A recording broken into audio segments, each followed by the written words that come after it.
this is one of the things we would look at in a survey on a site survey is accessible to all locations, and we have some accessibility issues on the path of travel for a wheelchair person to use this wheelchair ramp.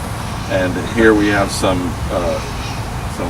utility covers in the middle of the walkway that impede a wheelchair. A wheelchair could very well bump into that, so it doesn't very well help somebody to get onto the ramp, even if the ramp is compliant. This is a wheelchair ramp, and there's a lot of requirements in wheelchair ramps. And one of them is that you have to have a level landing at the bottom of the ramp. This one here doesn't seem to have any leveling off of the ramp, so we would measure it and analyze how far. We need 6 feet of level landing here, and we don't have that.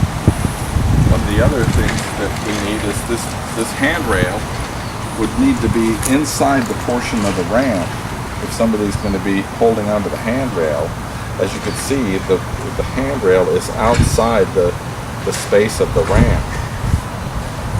Some other things to look at is, since the ADA helps for all types of disabilities, one of the things we talk about is for people who are visually impaired or the blind, and we want to give them signals when they're coming down a ramp, when they're getting to the bottom of the ramp. And what we need to find, what we have a requirement is at the end of the ramp, you have a space that is level or less than 2%. And that's at the last 12 inches of the level. It tells a blind person that they're at the bottom of the ramp. And so this particular one, besides being outside the ramp, doesn't level off at the bottom of the landing. So this would need to be adjusted to make it level. This one over here, this is compliant. This would be compliant if the floor was level, but it's allowed to turn to the right a little bit as they're going down, but it's still telling the visually impaired person that we're at the bottom of the ramp and you're at a level landing.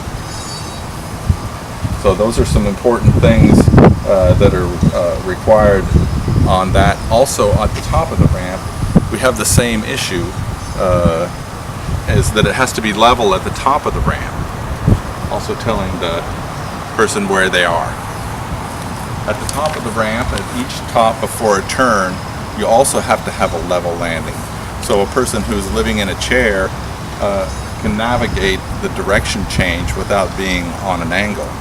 And level is 2% each direction, maximum 2% each direction. And this ramp doesn't have any kind of level landing on it whatsoever.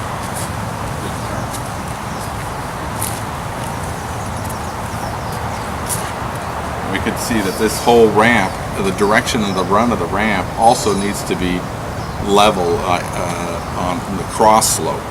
The cross slope is running the direction that somebody is going, and that cross slope has to be level. It can't be more than 2% in one direction or the other.